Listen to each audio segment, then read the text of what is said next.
Buongiorno, sono Amedeo e questa è ATH.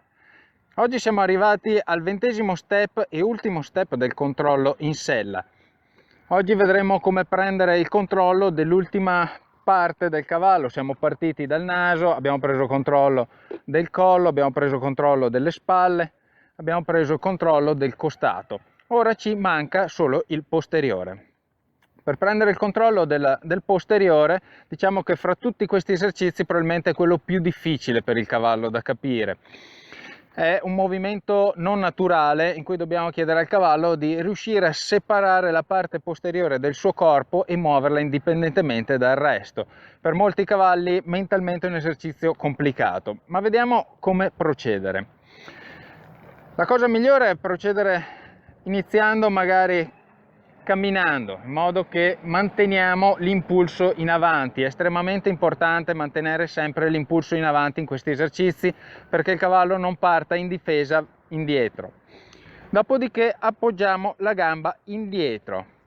Nell'esercizio in cui abbiamo lavorato sul costato del cavallo, la nostra gamba faceva pressione giusto sotto di noi, quindi dove cade va a premere. In questo tipo di esercizio invece la gamba si sposta leggermente indietro e fa pressione più o meno a livello dove c'è il back cinch. Quindi dicevamo, appoggiamo la gamba lì, che questo sarà il nostro primo livello di pressione, in cui diciamo al cavallo: attenzione, sta arrivando un comando, e il comando è quello di spostare il posteriore. Chiaramente il cavallo all'inizio non capirà cosa fare, quindi gireremo la sua testa obbligandolo a spostare il posteriore, e quindi qui creiamo il secondo livello di pressione.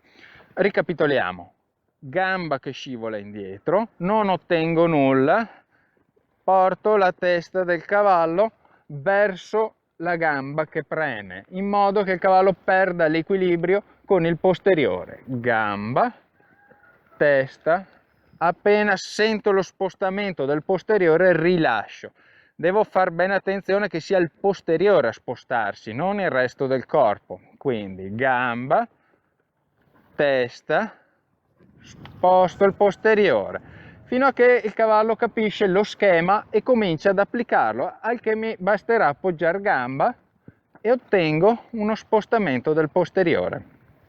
Nel caso in cui avessimo un cavallo che cerca di scapparci in avanti o che ha magari dei problemi a ottenere dei riferimenti su questo tipo di esercizio, possiamo utilizzare un muro, una staccionata, un fence, qualcosa che lo aiuti a controllare il suo movimento. Quindi ci metteremo lungo la staccionata, faremo in modo che lui sposti il posteriore verso l'interno del campo, quindi gamba sinistra, in questo caso indietro, naso, e ottengo un cambio di direzione.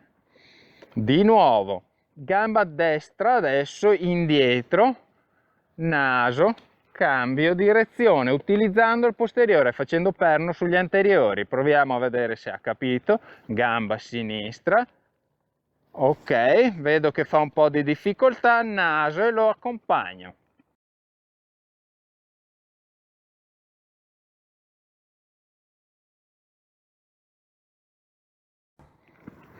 Di nuovo gamba destra indietro, fa un po' di difficoltà, naso, e lo riporto.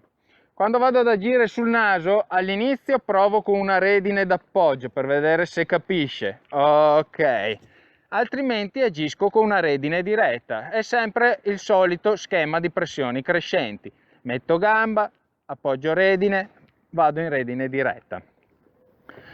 Una cosa da fare attenzione, che spesso vedo come errore su molti cavalieri quando lavorano su questo tipo di esercizio, è ottenere sì la pressione con la gamba che sposta il posteriore, ma con l'altra gamba devo regolare il lavoro di spalla. Quindi la gamba sinistra in questo caso mi sposta il posteriore, la destra mi controlla la spalla ed entra in funzione nel caso in cui la spalla opposta cerchi la fuga.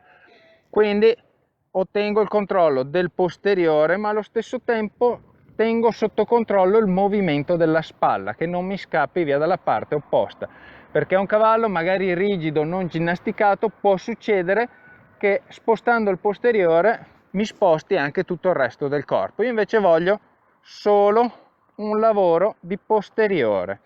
con il resto delle mani, l'altra gamba, devo tenere sotto controllo il movimento del cavallo. Quindi non voglio che lo spostamento del posteriore vada ad influenzare tutto il resto del cavallo. Con questi 5 step in cui abbiamo preso controllo della totalità del cavallo, noi possiamo adesso iniziare a fare degli esercizi più complessi che vedremo poi nei prossimi step, perché li metteremo tutti assieme. Ma cominciamo già a prendere un po' di dimestichezza con tutto quello che abbiamo visto. Proviamo a fare dei cerchi in cui lavoriamo in redine d'appoggio, magari gamba esterna, e poi spostiamo il posteriore per riallargare il cerchio.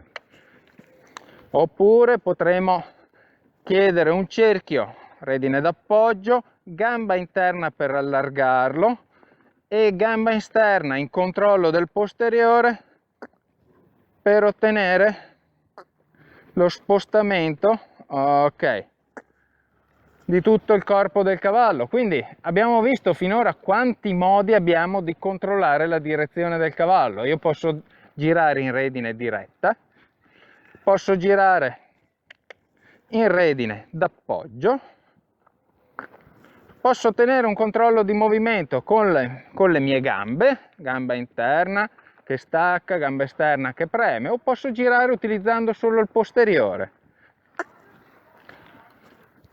Avere il controllo di tutte le parti del cavallo mi permette di avere il controllo della totalità dei suoi movimenti, e questo sarà estremamente utile, anzi direi fondamentale per tutto quello che andremo a fare da oggi in poi. Quindi esercizi compositi dove il controllo totale del cavallo è assolutamente necessario. Quindi con oggi completiamo il controllo del cavallo, il controllo di tutti i suoi movimenti dalla sella, e dalla prossima volta cominceremo a vedere come applicare questo controllo, queste forme di controllo su esercizi complessi che serviranno poi a formare il cavallo nelle discipline in cui vorremmo andare a fare, o comunque nei suoi vari movimenti che ci possono servire in ogni esercizio, in campo, fuori dal campo, in passeggiata e ovunque. Quindi per oggi, per la fase del controllo in sella, questo è tutto, e noi ci vediamo al prossimo video.